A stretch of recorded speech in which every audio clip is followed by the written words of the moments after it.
우리의 한국항공우주. 뭐 오늘 뭐 예, 입찰 제한 뭐 이런 얘기 있었잖아요. 예, 얘는 뭐 상관없어요. 얘는 그냥 무조건 모으세요. 이 밑으로 빠질 거라고 보진 않습니다.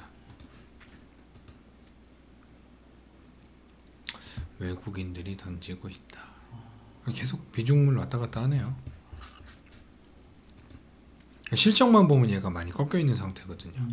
근데 핵심 기술이나 모든 건 얘네가 갖고 있고, 뭐 발사체 관련된 것도 한국항공우주랑 뭐 하나 에어로스페이스 뭐 이렇게밖에 없어요. 얘도 지금 좀 살짝 흐름이 깨지고 있죠. 그러니까 이게 이렇게 가고 있다가 21선을 깨면 단기적으로 보시는 분들은 비중을 한 10%에서 20% 정도 줄이셔도 돼요. 근데 나는 회사가 실적이 나쁘지도 않았잖아요. 그리고 나는 뭐 우주항공 기다릴 수 있다라고 하면은 가져가는데, 단기적으로 어떤 분들은 뭐 한 1,000만 원 넣는데 2만 원 떨어져도 힘들어하시는 분들이 있어요.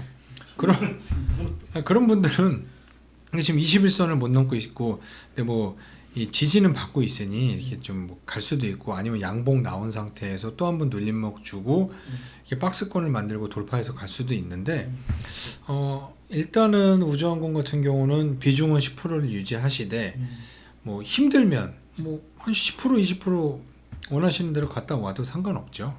그러니까 이게 지지선을 깼을 경우에는 기간 조정이 길어질 수 있어요. 근데 그렇지 않은 경우들이 아까 메타버스에서 나왔잖아요.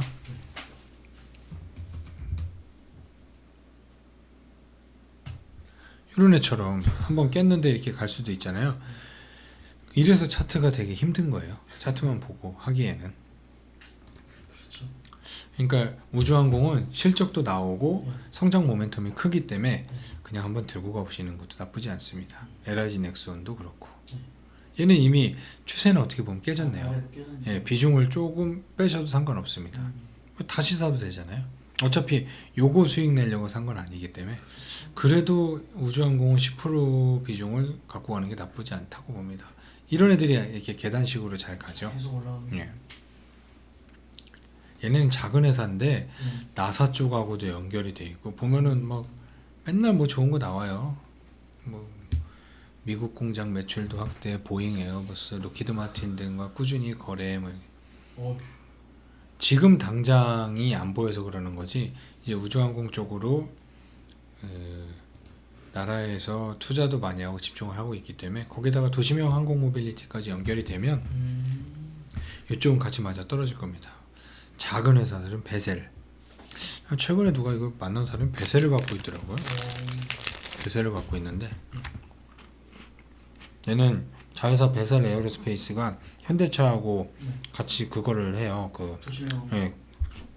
그 드론 택시 이런 쪽 관련 회사랍니다. 얘네 그 경비행기도 만드는 회사예요. 또 OLED 장비 쪽하고도 연결돼 있는데, 그게 중국향이다 보니까 매출이 되게 변동폭이 크죠. 그래서 괜히 욕먹고. 근데 우주항공은 그냥 이렇게 간단하게 우주항공하고 대북주를 한번 같이 보시죠. 대북주.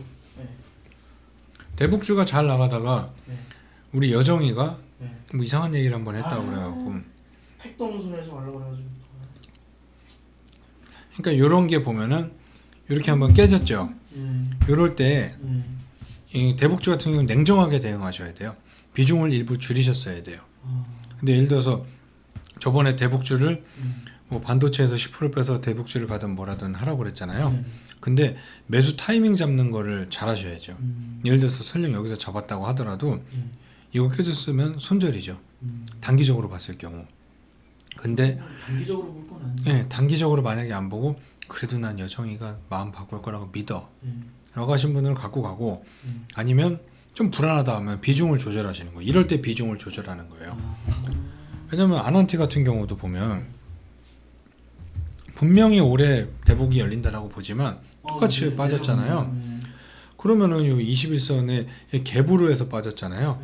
그러면 기간 조정이 이어질 수 있어요. 비중이 많을 경우 비중을 좀 줄이셔야죠. 왜냐면 오늘도 21선 테스트 하다가 맞고 떨어졌잖아요. 근데 뭐 여정이는 정은이 형이 얘기한 게 아니라서. 대북주는 그래서 차트로 대응하는 게 맞습니다. 만약에 실적으로 보는 그 대북주를 본다라고 하면 현대일리베이 같은 거 봐야죠. 얘도 그렇죠. 보면은 그때 깨졌을 때 21선 맞고 빠졌잖아요. 그럼 얘는 요 선을 기점으로 옆으로 길거나, 근데 얘는 실적주예요. 그렇죠.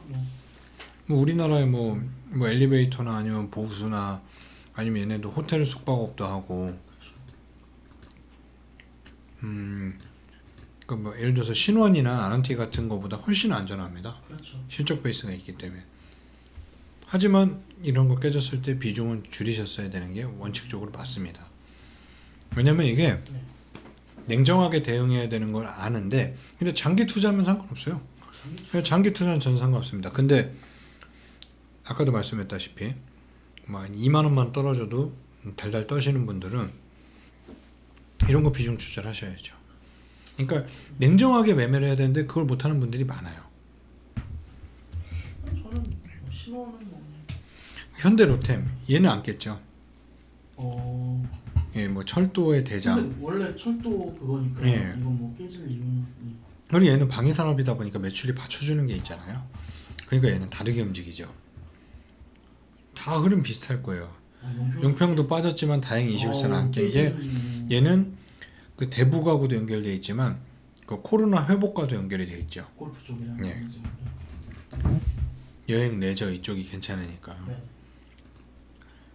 현대건설 얘도 보면은 여기서 한번 계속 예전에 요 흐름이 중요하다라고 그랬잖아요. 네. 요걸 넘고 나서 네. 이게 많이 보여드렸잖아요. 요 차트가 네. 여기서 흘러내린 것들이 이렇게 흘러내렸잖아요. 그동안 네. 많이 보셨죠. 네. 그래서 한창 한 2주 전 영상 보면 현대건설과 비교를 많이 했어요. 이걸 뚫고 넘어가니까 요거를 최대한 안 끼려고 하죠. 근데 떨어져도 다시 올라가려고. 얘는 보면 한 번도 21선을 깬 적이 없죠. 네. 근데 깼죠. 그렇기 때문에 기간 조정이 이어지는 거예요. 한 번도 21선을 깬 적이 없잖아요. 이거는 가격 조정이 아니라 기간 조정이에요. 그러면은 얘는 이제 박스권으로 가는 거죠. 근데 여기서 정은이 형이 한마디 하면 올라갈 수도 있겠네. 현대건설은 그거랑 상관없는, 그러니까 이래서 이게 지금 대장주가 없다라는 게 건설도 가는 곳이 아닌, 이도저도 아닌 지금 상황이라, 얘도 오늘도 21선이 살짝 꺾인 상황에서 21선 돌파를 노렸으나 실패했죠. 네. 그러면은 월요일 날 어떤 모습을 보여주냐, 얘가 이 위에서 도느냐 아니면 여기서 빠지느냐, 그러면은 기간 조정으로 끝날 것이냐. 근데 여기에서 이 가격을 이탈하면 추세가 단기적인 추세의 이탈인 거예요. 그러면은 비중을 축소. 네, 비중을 축소 해야 되는 겁니다. 유신 얘도 보면 한번 깨졌잖아요. 근데 하락에서 멈추고 여기에서 양봉이 나왔잖아요. 그렇다고 해도 한 번에 못 넘어가요. 한 번에 넘어가려면 뭐 김정은이 만나자, 난 네가 보고 싶어, 나 AB형인 거 알잖아, 이랬다 저랬다 해. 뭐 이러면은 이 내용이 달라지지만, 그렇지 않을 경우는 이 21선이 저항으로 작용하면서 지지부진한 흐름으로 갈 수 있습니다. 그래서 대북주의 비중이 많으시다면 비중을 조금 어느 정도 축소를 해서 자동차 쪽으로 안전하게 가시는 게, 아니면은 금리 상승에 맞게 가고 싶으면 안전하게 금융주 쪽으로 한번 가보시는 것도. 대북주의 대장인 애들을 한번 본 거예요. 뭐 인디에프 같은 경우도 신원하고 같이 가잖아요. 흐름 비슷하죠. 다 같잖아요. 다 같은 흐름이기 때문에 대장주의 흐름이 중요하기 때문에 아난티하고 유신, 현대로템을 뭐 계속 추적해서 보시면 돼요. 걔네들이 가야 갑니다. 근데 뭐 아난티하고 현대일리만 가고 신원하고 인디에프가 안 간다라고 하면은 금강산에 대한 기대는 있는데 개성공단은 아닌가 보다, 이런 심리가 작용을 하는 거죠.